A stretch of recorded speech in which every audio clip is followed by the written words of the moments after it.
Good morning. It's Kara Wisniewski with Caroline and Matthew Wisniewski, and we're happy to be back with you this week. We hope that you had a really good Easter and that you've had a good week, and we have April vacation coming up, which is exciting. So today we're going to talk about the book of Job. Have any of you ever heard of the book of Job? No. It's not a chapter in the Bible that I think we spend a lot of time on in Sunday school. We probably should. But Job is actually the story of Job. Job was a man. And the Bible tells us that Job was a really good man. The Bible used the words upstanding and blameless. So if someone's blameless, what does that mean? Oh, they don't get blamed on a lot of stuff. And they don't blame other people. Yeah. And that they do the right thing. People don't accuse him of things because they knew he was an honest and a good man. I think the kind of person we try to be. So Job was honest, upstanding, blameless. He also had a lot of money, a lot of wealth.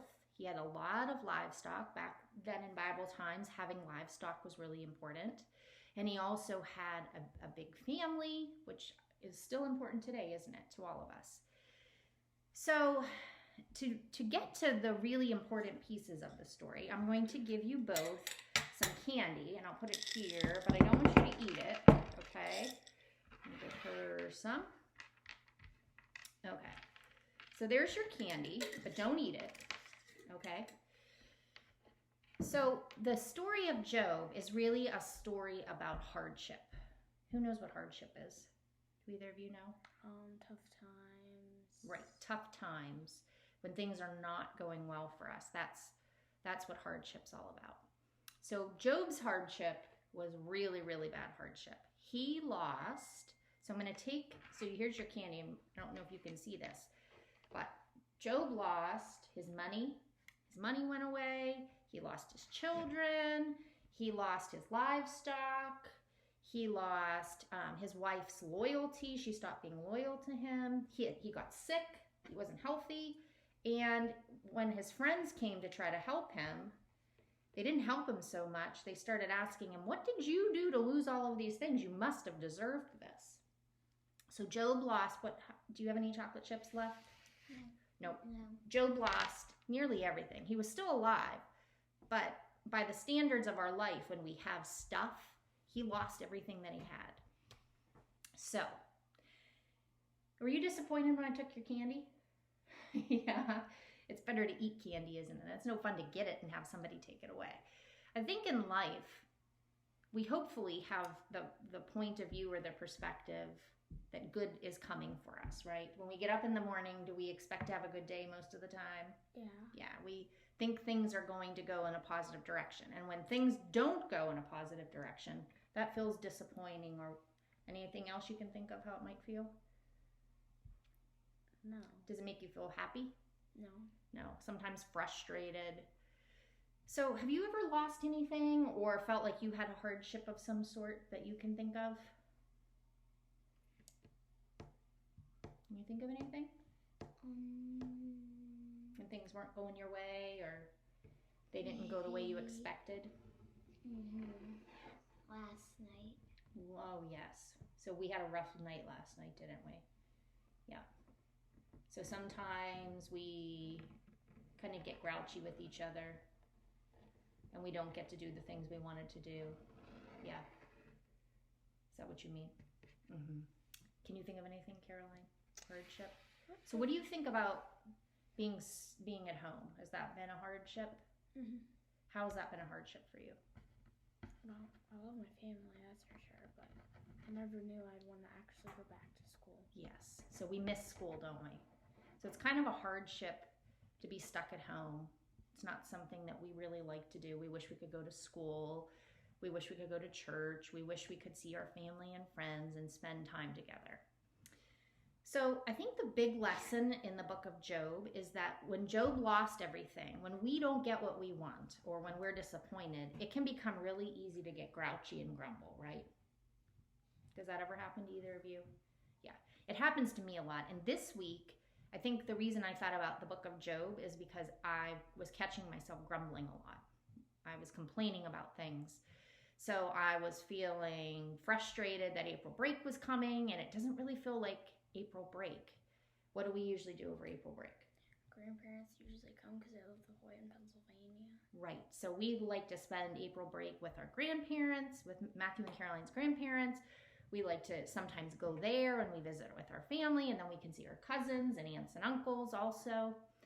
I was grumbly because the days that it was raining and windy, and then when I looked out the one day and it was still snowing, that made me grumbly because I wanted it to be sunny and I wanted to plant my garden, and I didn't want to be thinking about winter anymore.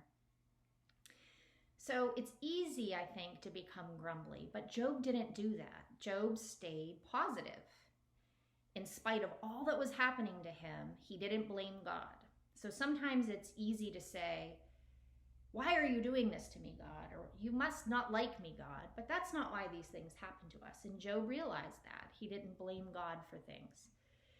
He also worshiped God. He never stopped giving thanks to God for all that he had. So that also this week helped me to think a little bit about having joy in spite of. So it's easy to be joyful when it's our birthday, or when we get what we want, or when everything is right in the world, right? It's easy to be joyful then. It's harder to be joyful when things are not going so well. So this week, I thought about that, and I made a list of some things that this week that the circumstances have helped me to think about and be joyful in spite of. So as Caroline said, we have family, and I'm thankful that I get to spend this time at home with my family. And we spend a lot of time normally running around, don't we? We're busy. We have practices and things going on. So it's nice to be at home and just have time together. The other things that I've been thinking about is that we've been going outside a lot. So every day, right after lunch, we kind of take a break from all that we're doing and we walk somewhere. We walk either around our neighborhood, or we'll go to a walking trail. There's a bunch. We're really lucky living in Maine, aren't we, that we can get in our car and within a few minutes we're somewhere to walk. So that has been fun. We've cleaned out some things. We've had time to kind of get rid of things that we didn't need and donate them, or throw things away that aren't working so well. I've also really enjoyed getting to spend time seeing what you two are doing in school, because sometimes I don't really know what's happening. And so this has enabled me to see what you're learning. So that's been fun. And then just the quiet time, I think, when I'm not feeling so happy or good, it's if I'm out and doing things and I can go and do whatever I want to do. Sometimes those things that bother me, I don't really have to face, I guess, because I can go to the grocery store, or I can get together with friends. But this time, there's nowhere to escape to, is there? We just have to stay kind of here. And that's caused me, I think, to talk to God a lot more. So that's the other thing that I wanted to talk a little bit about was Job didn't grumble. He didn't blame God. He worshiped God. But he also told God what he needed. And so I hope that you don't forget that you can always tell God what you need. So if you think about what's going on in life right now, what's something that you might need? What would you like to ask God to change for you? Do you want to stay home, or would you rather be able to go back to school? I'd rather be able to go back to school and have life normal. Have life normal. Yeah, that would be nice. Anything else that you can think of that you'd like to ask God for? Being able to see my friends.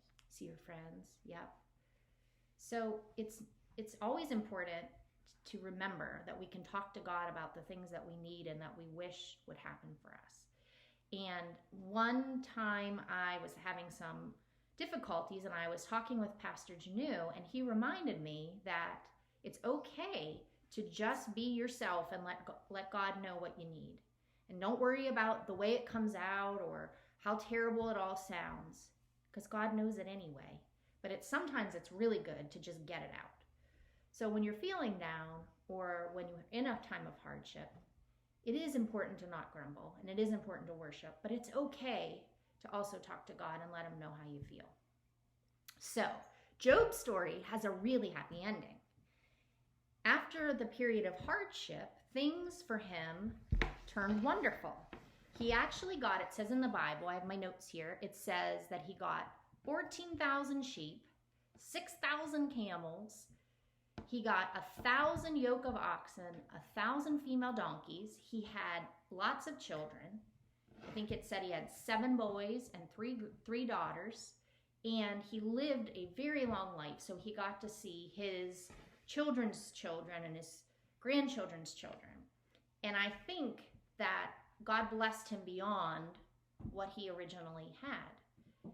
And so I want you to think this week that God loves you, and that in spite of all that's going on, in spite of the hardship, there are lessons that you can learn through them. Try to look for those lessons and try to think about the joy in spite of. Try to be positive. What are some ways you can be positive?